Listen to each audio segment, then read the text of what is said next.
오늘 저는요 봉독해 주신 말씀을 근거로 해서 내 부모를 공경하라, 내 부모를 공경하라, 이런 말씀의 제목을 가지고 함께 은혜를 나누겠습니다.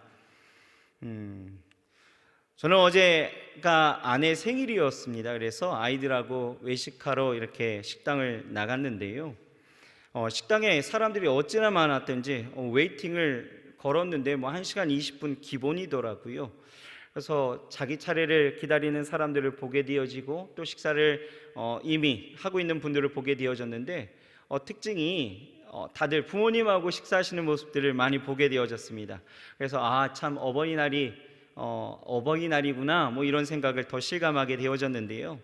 그렇습니다. 오늘은 어버이날이죠. 그래서 교회는 5월 둘째 주를 어버이주일로 기념하면서 예배하는데요. 여러분, 어버이날 어떤 날입니까? 1년 365일 부모님의 은혜와 사랑에 보답하며 사는 것이 마땅한 자식의 도리이겠지만, 사실 그렇게 하지 못한 우리의 실수와 우리의 부족한 면들이 참 많이 있죠. 그래서 날을 정해놓고서라도 이 부모님의 그 마음을 우리가 다시 한번 헤아리고 공경하며 효도하자는 것이 이제 어버이날, 어버이주일의 의미인데요. 그런데 사실 저는 이 날이 참 부담스러워요. 목사에게 하나님의 말씀을 전하는 것은 늘 부담이 되는 일이겠지만, 52주 중에서 이 어버이주일 말씀이 가장 부담을 제가 느끼는 것 같습니다. 그 이유는 저희 아버님이 2006년에 소천하셨는데요, 이제 홀로 계신 어머니에게 저도 제대로 효도를 잘 못하는 것 같은데 부모에게 효도하라 라고 말씀을 드리는 것이 참 부담스럽습니다. 하지만 오늘 우리에게 주시는 이 말씀은 저와 또 여러분들에게 주시는 하나님의 말씀인 줄 알고 함께 그 말씀을 좀 나누도록 하겠습니다. 오늘 본문을 보게 되어지면 하나님이 출애굽한 이스라엘 백성들에게 모세를 통해서 전해주신 10계명 중에 5계명에 해당하는 말씀이 있죠. 이 계명을 통해서 우리가 알 수 있는 것은 하나님은 우리가 부모에게 효하기를 가르치고 또 효를 실천하도록 명령하고 계시다라는 것입니다. 그런데 재미있는 것은요, 유독 한국 사회 가운데에서 기독교적 교문화는 저평가되어지거나 또 불교의 종교로서 간주되어져서 기독교는 부모, 처, 자식 상관없이 오로지 하나님만 섬기라는 어떤 광신도적인 독선과 아집의 종교로 오해받고 있다라는 것입니다. 왜 그렇습니까? 잘 살펴보면 아마도 한국은 오랜 세월 동안 유교의 그 전통 가운데에서 제사문화가 뿌리 깊게 자리 잡아서 산자에게 효를 못했을지라도 죽은 자, 이 조상에게 잘하는 것이 못다한 효를 하는 것이고, 또 제사를 정성스럽게 잘 준비하고 잘 차려드리는 것이 효를 실천하는 것이다 라고 생각하는 것 같습니다. 하지만 우리는 지혜를 갖고 좀 생각해야 되겠죠. 진정한 효라는 것은 죽은 조상에게 제사밥 잘 차려주고 후손의 안위를 부탁하는 것이 진짜 효가 아니다라는 거예요. 진짜 효는 어디에 있습니까? 살아계신 부모를 공경하며 효를 다하는 것이 진짜 효가 되어진다라는 것입니다. 여러분, 정말 죽은 조상을 위해서 제사를 하지 않으면 이게 불효일까요?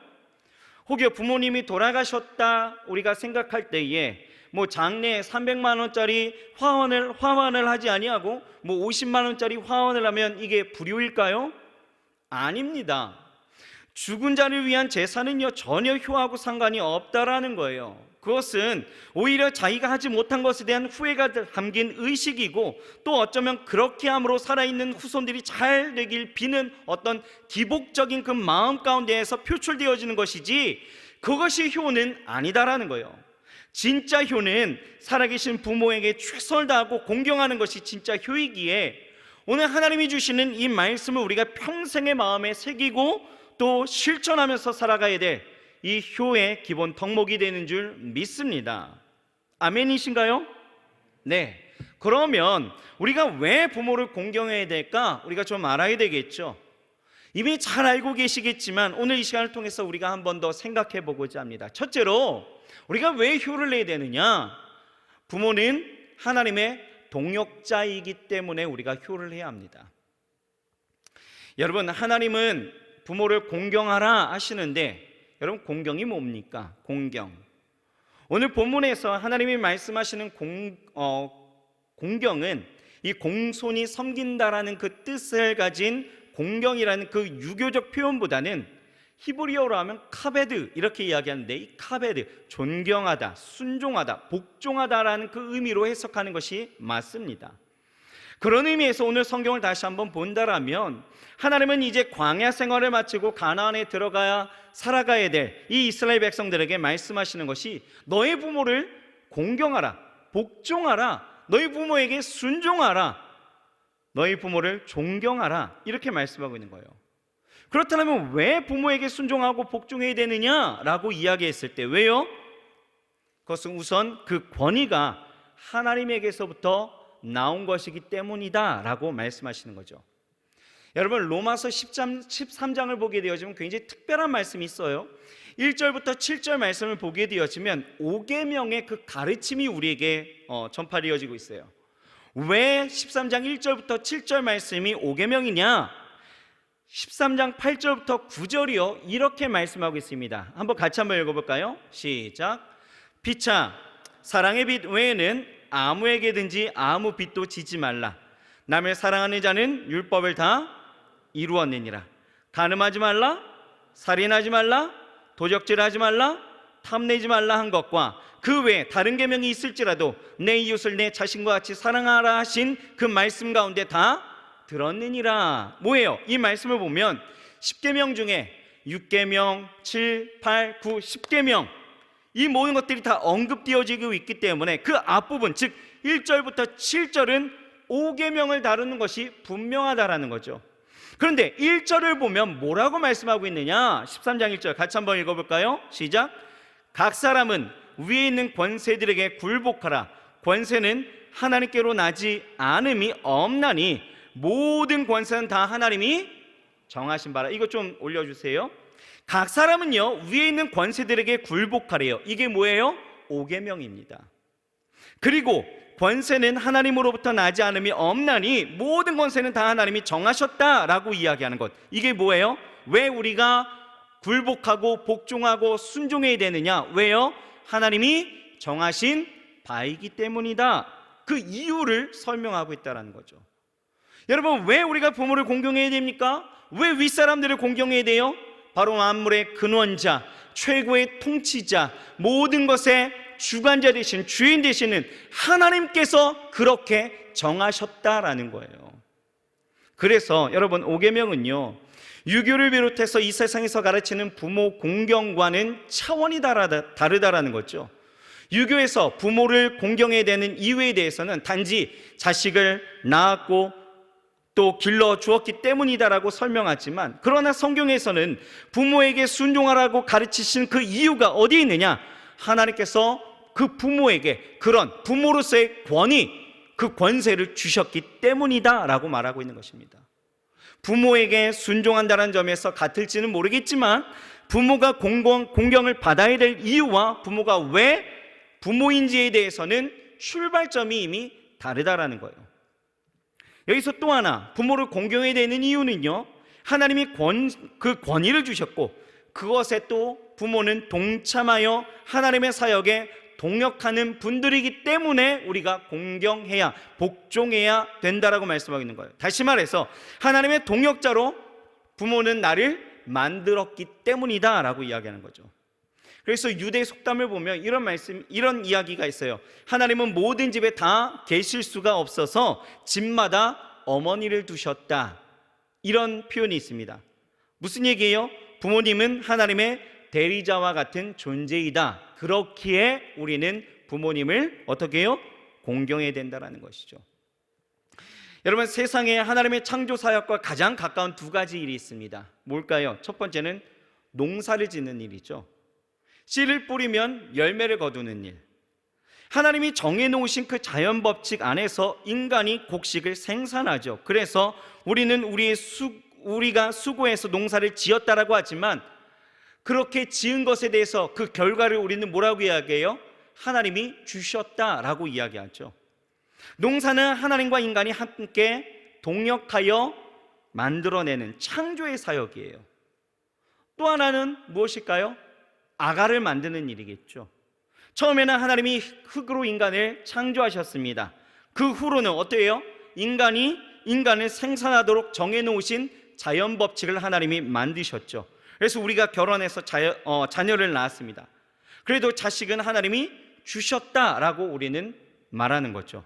아기를 낳는 일도 인간과 하나님이 함께 동역하는 사역이다라는 것입니다. 그러므로 하나님의 사역이 그렇게 동역하셔서 우리를 낳았으니 하나님과 동역하는 그 권위 앞에, 그 권세 앞에 우리는 뭐 해야 돼요? 복종할 수밖에 없다라는 거예요. 그리고 부모님은요, 하나님의 동역자로 또한 자식의 울타리가 되어주기 때문에 우리가 복종해야 된다는 거죠. 여러분, 어느 학교에 젊은 교장 선생님이 취임을 했습니다. 그래서 취임하자마자 가장 먼저 한 일이 뭐냐 하면 운동장에 그 울타리와 담장을 다 헐어버리는 거예요. 아이들을 구속시킬 수가 없다, 아이들의 사고를 좀 더 넓혀주고 싶다라는 마음 가운데에서 담장을 다 허물어버렸습니다. 그런데 이상하게도 이 울타리가 없어진 이후에 나타난 현상들은요, 학생들이 운동장에 머물지 않는다라는 거죠. 그냥 교실에만 머문다라는 거예요. 왜 그랬을까요? 왜요? 갑자기 울타리가 사라지니까 불안함을 느끼는 것이었죠. 그래서 아이들의 행동 반경이 좁아지는 거예요. 울타리는 뭐예요, 여러분? 울타리는 구속의 상징이 아니죠. 구속의 상징이 아닙니다. 이것이 아니라 울타리는 내가 심리적으로 안정의 한계선임을 깨닫게 되어지는 거죠. 울타리가 없어진 이후에 아이들이 더 심리적으로 불안을 느꼈다라는 것, 우리는 이것을 생각했을 때에 울타리가 우리 가운데 필요하다라는 거예요. 그런데 우리 인생 가운데에서 울타리가 되어주시는 분들이 있어요. 누굽니까? 가장 기본적으로는 부모님이 그 역할을 감당하신다라는 거죠. 하나님의 대리자가 되어져 부모님이 그 사역을 그렇게 동참하고 그렇게 행하시기 때문에 우리의 울타리가 되어져 우리를 보호하고 우리를 그렇게 안전하게 이끌어 주시기 때문에 우리는 뭐예요? 부모님을 하나님 경외하듯 공경할 수밖에 없다라는 것입니다. 여러분, 왜 우리가 공경이 되는지 이해가 가시나요? 네, 그렇습니다. 둘째로 부모님은요, 부모 공경은 하나님의 명령이기 때문에 우리는 반드시 해야 됩니다. 여러분, 하나님께서는 이스라엘 백성들을 통해서 애굽 땅에서 모세를 통해서 이끌어내시죠. 그리고 시내산에서 또 모세를 통해서 하나님의 백성으로 살아가야 될 그 율법을 주시는데, 그 하나님께서 율법의 그 축소판으로 무엇을 주셔요? 십계명을 주셨죠. 그래서 그 십계명을 보게 되어지면 해석하기에 나름이겠지만 두 부분으로 나뉘어집니다. 우리가 잘 아는 것처럼 1계명부터 4계명까지는 대신계명이라고 하여서 하나님과 인간과의 그 관계 가운데에서 인간이 지켜야 될 계명으로 나타나게 되어지고, 또 5계명에서 10계명까지는 대인계명이라고 해서 사람과 사람 사이에서 지켜야 될 계명으로 우리에게 말씀하고 있죠. 그런데 하나님께서 인간과 그 인간 관계 가운데에서 지켜야 될 가장 먼저 첫 번째 계명으로 주신 것이 바로 뭐예요? 오늘 본문 말씀 5계명 뭐예요? 내 부모를 공경하라입니다. 곧 부모 공경은 하나님께서 주신 명령이다라는 거죠. 그런데 왜 하나님께서는 부모를 공경하라는 그 명령을 가장 먼저 하셨을까? 왜 그렇습니까? 가장 먼저 있다라는 것은 그것이 인간 사이에서 가장 기본되어지는 덕목이 되어지는 것이고, 또 가장 먼저 있다라는 것은 우리가 가장 먼저 해야 될 인간적 도리인 것이고, 가장 먼저 있다라는 것은 가장 중요하다라는 의미가 그 안에 담겨져 있다라는 거예요. 그러니 여러분, 부모 공경한다라는 것 여러분 쉽게 생각하면 안 된다라는 거예요. 해도 되고 안 해도 되는 것이 아니다라는 거죠. 여러분, 오늘 이 말씀을 보게 되어지면 문법상의 명령형이죠. 공경하면 좋겠다, 권유형이 아니에요. 너 공경해 볼래? 라고 이야기하는 의문형도 아니에요. 공경하는 것이 좋을 거야, 선택형도 아닙니다. 의무? 그거로도 부족하죠. 성경은 부모 공경을 오직 명령형으로만 말씀하고 있다는 거예요. 명령은 우리가 아는 것처럼 해도 되고 안 해도 되는 것이 아니에요. 마땅히 해야 되는 것이죠. 그런데 이 명령은요, 특징이 있습니다. 뭐예요? 단순함이 있죠. 다시 말해서 다른 어떤 이유가 붙지 않았다라는 거예요. 조건절이 붙지 않았습니다. 그냥 네 부모를 공경하라 이렇게 말씀하셨지, 부모를 공경해야 되는 그 말씀 가운데에서 뭐 다른 것이 붙지 않았다라는 거예요. 여러분, 공경해야 된다는 이 말씀 가운데서 이 공경이라는 이 카베드는요, 사실 원래는 하나님과 그리스도에 대한 인간이 가져야 될 태도가 나타날 때만 사용했던 단어예요. 그런데 유독 이 단어가요, 부모에게도 사용되어졌다라는 것. 무슨 얘기입니까? 이 단어가 부모에게 사용되어졌다라는 것은 인간은 마땅히 하나님을 대하는 것처럼 부모를 대할 수 있어야 된다라고 오늘 성경은 우리에게 말하는 것이고, 그렇게 명령하고 있다라는 거예요. 그런데 어떤 자녀들은 이런 말을 자주 하더라고요. 저희 부모님은요, 공경받을 만한 자격이 없으신 분들이에요. 자격이 없는 그 분들을 내가 어떻게 공경할 수 있겠습니까? 라고 이야기하는 청년들 제가 만나봤습니다.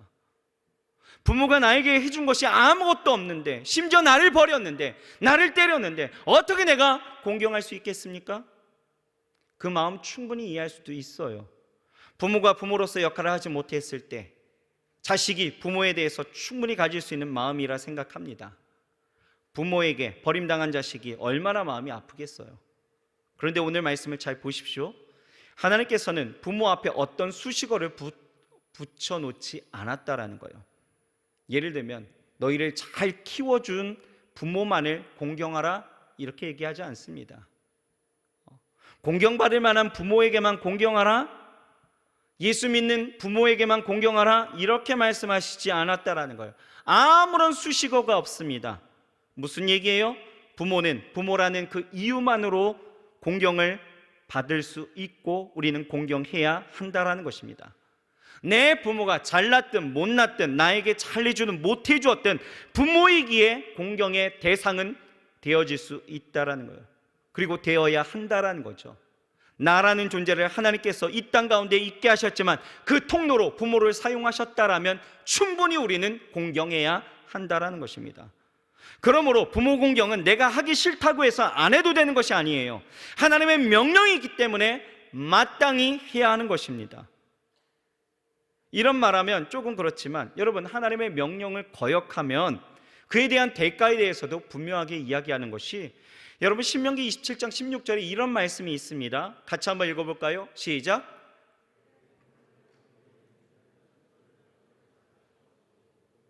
모든 백성은 여러분 아멘이십니까? 예, 아멘 하셨어요. 예, 중요합니다. 부모를 경홀히 여기는 자는 저주를 받을 것이라. 그거에 대해서 어떻게 우리는 아멘으로 지금 화답했다라는 거죠. 마땅히 공경해야 된다라는 거예요. 그러려면 무엇보다 우리에게 있어서 지금 해야 될 것이 무엇일까를 생각해 본다라면 그런 거죠. 무엇보다 부모님의 그 연약함을 이해하고 용서함이 우리 가운데 있어야 된다라는 거예요. 최근에 어느 앙케이트를 보게 되어졌더니요, 가슴 아픈 이야기가 적혀져 있었습니다. 젊은이들 가운데 100명 중에 약 70명이 자신의 부모를 미워한다라고 고백합니다. 가장 사랑해야 될 관계가 오히려 가장 상처를 많이 주고 있는 관계로 변했다라는 것. 그래서 그 상처 가운데 헤어나오지 못해서 결국은 그 안에서의 아픔과 그 안에서의 변질로 서로가 분리되어지는 그러한 일들이 속속히 일어나고 있다라는 뉴스도 참 많이 있죠. 여러분, 세상에는 좋은 부모도 많지만 그렇지 못한 부모도 있는 거예요. 간혹 우리가 뉴스에 자기 자녀를 방치하거나 또는 자기 분노를 못 이겨갖고 짓밟아 죽이는 짐승 같은 어미 아비도 있는 것을 보죠. 부모가 꼭 짐승 같기 때문에 자녀들이 상처를 입는 것은 아닙니다. 보통의 가정에서도 얼마든지 자녀가 부모에게 상처를 받는 모습들이 있다라는 거예요. 왜 그렇습니까? 왜요? 원인은 여러 가지 있죠. 그런데 대부분 보면 부모의 언행 심사를 통해서 자식들이 상처를 받고 그 가운데서 헤어나오지 못하는 일들이 많다라는 결론입니다. 여러분, 어떤 상처가 되었든지 간에 부모로부터 받은 상처 때문에 자녀들이 부모를 용서하지 못하면 여러분, 우리는 이 말씀, 내 부모를 공경하라는 이 말씀이 우리 안에 절대로 다가오지 않는다라는 거예요. 여러분, 이 말씀이 틀려서가 아니겠죠? 이 말씀은 옳습니다. 하지만 이 옳은 사실 하나 때문에 모든 사람이 다 그렇게 할 수 있는 것은 아니었다라는 것이에요. 용서가 안 되어지는 상황 가운데에서 부모님을 내가 공경한다? 여러분, 이거 참 힘든 일이겠죠. 그래서 우리는 먼저 용서하기 위해서 해야 될 일들이 있습니다. 무엇일까요? 부모님을 이해해 드릴 수 있어야 되는 거예요. 사실 여러분, 부모님들도요, 상처를 받으면서 자라오셨습니다. 세월의 상처가 있고요, 또 환경적인 아픔들이 우리 못지않게 대단히 크고 많았던 세월을 보내셨던, 우리는 그분들의 그 삶을 보지 못하였기 때문에 이해할 수 없지만 그분들도 그렇게 살아왔고, 또 인생이라는 것을 그분들도 처음 살아보셨기 때문에 실수와 상처가 얼마든지 많이 있다라는 것이죠. 그 상처가요, 쓴뿌리가 되어져서 그 쓴뿌리가 쓴 열매를 맺게 했고, 또 부모님의 그 쓴뿌리들은 자식들에게 쓴 열매로 내뱉는 일들이 이어져 이렇게 자식들이 또 상처를 얻게 되어졌는데, 이것을 끊게 되어지는 것, 그것은 어디에 있을까요? 우리가 부모님들을 이해하는 것에서부터 시작할 수가 있다라는 거예요. 사실 상처를 받으면요, 여러분, 보복 모방의 심리가 생긴다라고 이야기를 합니다. 무슨 얘기냐면, 어머니를 늘 폭행하던 아버지를 혐오하던 아들이요, 장성해서 자기 아내에게 손찌검하는 것을 우리는 흔히 볼 수 있죠. 알코올 중독에 걸린 이 아버지 때문에 피눈물 나는 그런 세월을 보낸 아들이 아버지를 증오하면서도 자신도 모르는 사이에 그 방종한 폐역을 본받게 되는 것을 심리학에서는 보복적인 모방의 심리, 이렇게 부릅니다. 우리 부모님들도 자신도 모르게 수많은 상처를 받고 살아오셨어요. 그 상처로 인해서 보복 모방의 심리가 작용했던 거죠. 그래서 자기도 모르게 자식들에게 상처를 주었던 것입니다. 부모님들도요, 세월이 지나 그것들이 되새겨질 때에 얼마나 후회하고 낙심하는지 몰라요. 하지만 시간이 늦었다 생각하여 그 관계가 회복되지 못하는 것들을 보게 되어지는데, 여러분, 우리가 먼저 해야 합니다. 우리가 부모님들을 이해해 드릴 수 있어야 되는 거예요. 여러분, 나만 피해자인 것 같죠? 하지만 나만 피해자는 아니었다는 거예요. 부모님들도 얼마든지 그 안에 아픔이 있었기 때문에 나에게 그런 보복 모방의 심리가 작용됐다는 것, 여러분, 우리는 이것을 이해하고 이제는 용서할 수 있어야 합니다. 그런데 우리는 사실 그래요. 우리가 제일 못하는 것 중에, 크리스찬들에게 있어서 제일 못하는 것 중에 하나가 뭘까요? 용서예요. 희한하죠? 용서를 제일 못합니다. 알아요. 왜 해야 되는지 다 압니다. 하지만 용서 제일 못해요. 그런데요, 여러분들에게 한 가지 좀 권면하고 싶었던 것은 무엇이냐? 바로 이런 거죠. 우리가 용서 못할 것만은 아니다라는 것입니다. 용서 충분히 할 수 있다라는 거예요. 어떻게요? 여러분, 우리는 좀 역으로 생각해 있죠. 뭘까요? 우리는 사랑하면 됩니다. 여러분, 하나님의 사랑으로 우리가 충만하게 되어지면 얼마든지 할 수 있습니다. 하나님께서 내 부모를 공경하라는 계명을 주실 때에 하나님을 알지 못하는 사람에게 주신 것이 아니었습니다. 믿음의 사람들에게 주신 거죠. 십계명을 처음 주실 때에도 하나님의 구원의 역사를 체험한 이스라엘 백성들에게 주신 것처럼 믿음의 사람들에게 주었습니다.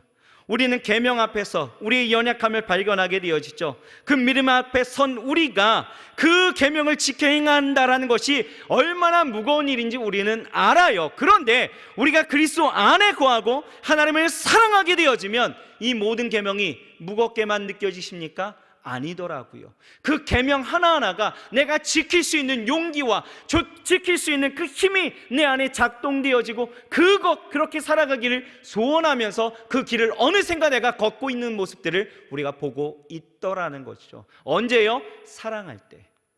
마찬가지입니다. 여러분, 우리가 하나님을 사랑하게 되어지면요, 모든 계명을 다 지킬 수 있다라고 성경은 말씀하고 있죠. 요한복음 14장 15절에 이렇게 말씀하고 있어요. 너희가 나를 사랑하면 나의 계명을 지키리라 라고 말씀하고 있는 거예요. 사랑하면 계명을 지킬 수 있다라는 것. 문제는 어디 있습니까? 우리가 늘 주의 사랑 안에 깊이 거하지 못한다라는 것에 문제가 있다라는 거예요. 진정한 부모 공경은요, 그래서 어디서부터 시작하느냐? 내가 하나님 안에서 은혜를 풍성히 누리게 되어질 때부터 시작되는 거예요. 내가 그리스도 안에서의 풍성한 그 사랑을 누리게 되어질 때, 그 안에서 작동되어진 그 은혜의 그 풍성함들이 부모님을 이해할 수 있고, 부모님을 용서할 수 있고, 부모님을 사랑할 수 있게끔, 그래서 부모님을 공경할 수 있게끔 우리를 그렇게 이끌어 간다라는 거죠. 그러므로 여러분, 은혜 안에 늘 거하시길 주의 이름으로 축원합니다. 날마다 하나님의 은혜를 체험하세요. 날마다 그 은혜 가운데 거하시기 바랍니다. 그러면 여러분, 이 공경하라는 이 말씀 이외에도 우리는 다른 계명도 충분히 우리는 지켜낼 수 있다라는 것이죠. 종종 우리 자매들하고 그 결혼 상담을 하게 되어지면서 또 많은 이야기를 나누게 되어지고, 또 부부들하고도 또 가끔 이렇게 이야기를 나누는데, 이제 우리 자매들에게 그런 얘기를 합니다. 에베소서 말씀을 가지고 하나님이 남편에게 복종하래 라고 이야기하면 굉장히 싫어해요. 막 치를 떱니다. 목사님, 어떻게 복종을 해요? 왠지 복종을 하면은 다 깔고 들어가는 것처럼 느끼고요. 복종하면 뭔가가 좀 이렇게 손해 보는 것 같다라고 생각하는 것 같죠. 복종, 이거 너무 하시는 거 아니에요? 막 이래요. 그런데요, 이게 여성들에게만 하나님이 말씀하신 건 아니죠. 하나님이 남성들에게도 분명히 말씀하신 것이 내 아내를 내 몸과 같이 사랑하라, 말씀하시는 거예요. 그런데 이 상호 교류 가운데에서 특별히 복종이라는 그 단어가 왜 우리가 거슬리게 되어지느냐? 중요한 건 우리가 그 사랑 안에 충만하지 않으면 거슬린다라는 거예요. 생각해 보세요. 여러분들이 연애할 때를 한번 생각해 보세요. 여러분들이 연애할 때 정말 사랑 안에 깊이 빠지게 되어졌을 때는요, 정말 남자친구 여자친구가 죽으라 하면 죽은 식륜까지도 하더라고요. 그런 거 아니겠습니까? 어떻게 할 수 있어요? 그렇게 말도 안 되는 데이트 폭력 왜 일어납니까? 깊이 빠지니까 되는 거예요. 우리가 하나님 안에 사랑의 그 충만함으로 우리가 들어가게 되어지면 이게 못할 것 절대 아니다라는 거죠. 충분히 할 수 있는 우리의 부모 공경이다라는 거예요. 그러므로 여러분, 은혜 가운데 거하시길 주의 이름으로 축원합니다. 아멘이십니까? 우리 좌우 옆 사람에게 우리 은혜 안에 거합시다 라고 인사하십시다. 우리가 은혜 안에 거하면 충분히 할 수 있어요. 하나님 안에서 우리가 충분히 부모님을 공경하고 아름답게, 정말 주가 보시기에 아름답게 우리가 살아갈 수가 있다라는 거죠. 그리고 세 번째입니다. 우리가 부모를 공경해야 되는 이유는요, 약속이 있는 첫 계명이기 때문에 그렇다라는 거예요. 오늘 읽은 말씀을 우리가 다시 한번 본다라면 뭐라고 말씀하고 있느냐? 네 부모를 공경하라, 그리하면 내 하나님 여호와가 내게 준 땅에서 생명이 길리라 라고 출애굽기에 말씀하고 있고요. 띄워주셔도 돼요. 에베소서 6장 1절에서 3절 말씀을 보면 뭐라고 이야기하느냐? 같이 한번 읽어볼까요? 시작. 자녀들아, 주 안에서 너희 부모에게 순종하라, 이것이 옳으니라. 네 아버지와 어머니를 공경하라, 이것은 약속이 있는 첫 계명이니 이로써 네가 잘되고 땅에서 장수하리라. 여러분, 여기 있어요. 눈에 번뜩 띄어지는 단어가 우리 안에 보여지는 거예요. 뭘까요? 다시 한번 띄워주시죠. 뭐가 여러분들의 눈 안에 훅 들어오십니까? 어떤 단어가? 공경하라? 아닐 텐데 뭐가 훅 들어오시나요? 네가 잘되고 땅에서 장수하리라. 여러분, 인정하시나요? 이게 훅 들어오시나요? 아니라면 거짓말이고, 저도 이 말씀 읽을 때마다 이게 훅 들어오긴 합니다. 여러분, 출애굽기에서 생명이 길리라 라고 하시는 것은 사도 바울은 장수한다라는 표현으로 쓰고 있는데요, 이 생명이 길리라 하는 이 원어가 야리쿤이에요. 야리쿤. 그러니까 연장하다, 확장하다 이런 뜻을 가지는 아라크의 사역 능동형 동사라고 이야기하는데, 어렵게 이야기했죠. 쉽게 얘기하면 길게 하여 주다, 연장시켜 주다, 이런 뜻을 갖고 있어요. 무슨 말이냐면 야리코는 사역형 동사로서 하나님의 의지를 표현하고 있다는 거예요.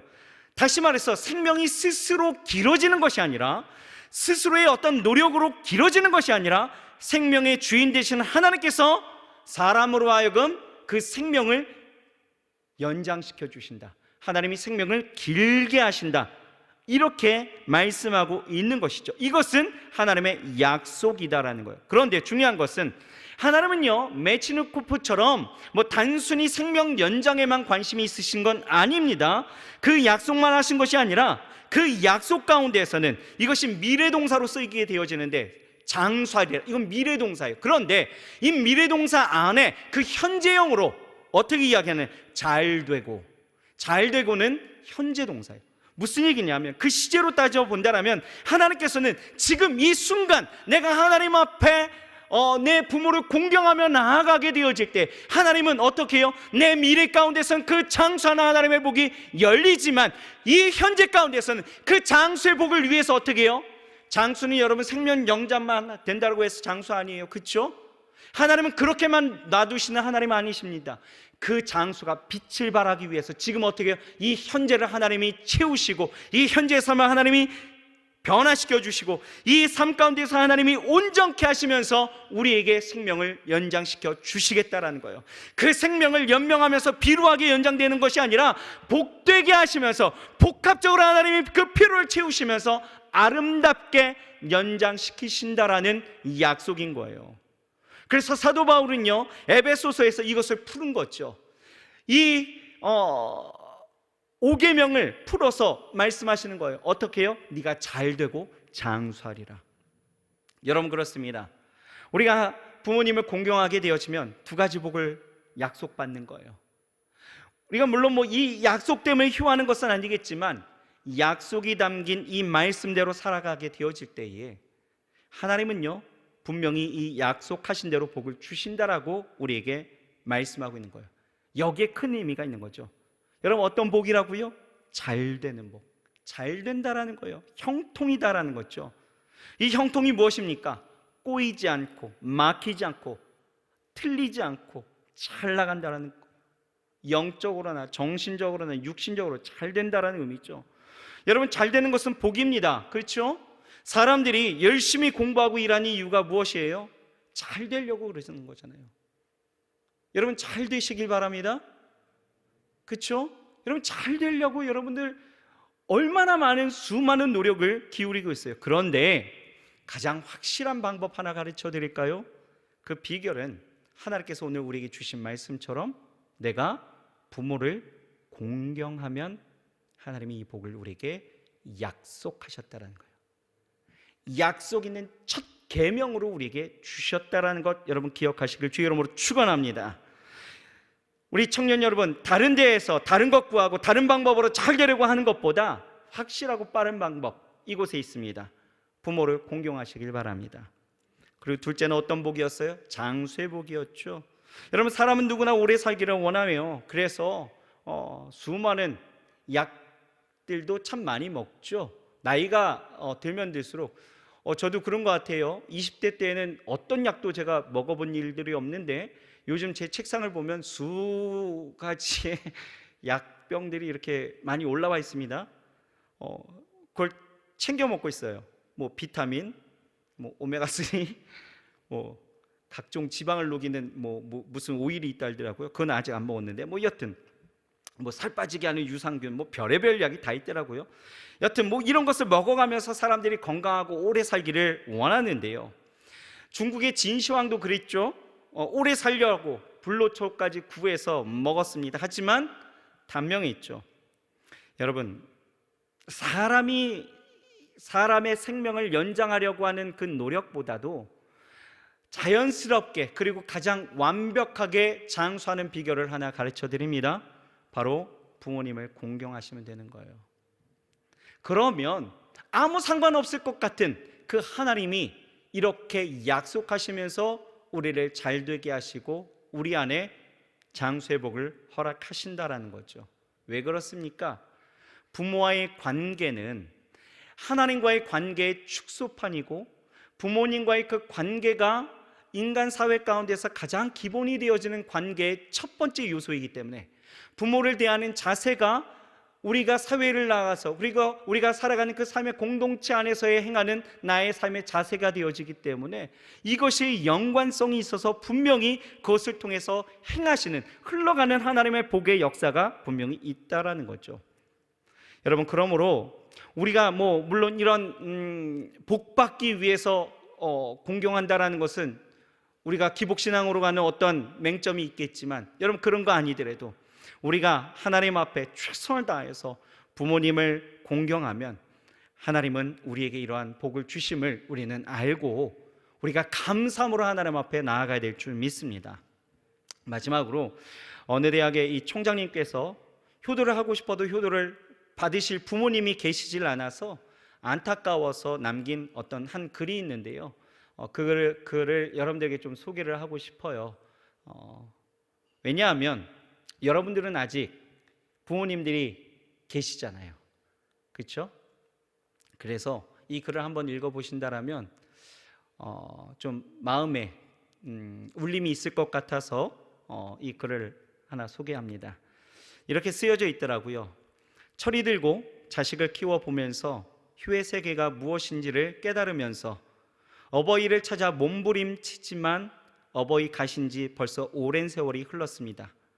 평생에 고쳐 못할 일이 바로 못다한 휴임을 이제야 비로소 깨달은 제가 어버이께 글을 드리면서 눈물을 흘리고 있습니다.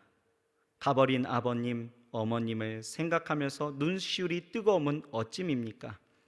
불효가 무엇인지를 나이 50이 훨씬 넘어서야 깨달은 소치입니다. 이제야 받은 정과 사랑을 드리고 싶은데 아무리 찾아도 부모님은 계시지 않습니다. 부모님의 무덤을 찾아도 말이 없으십니다. 요즘에는 꿈에도 찾아오지 아니합니다.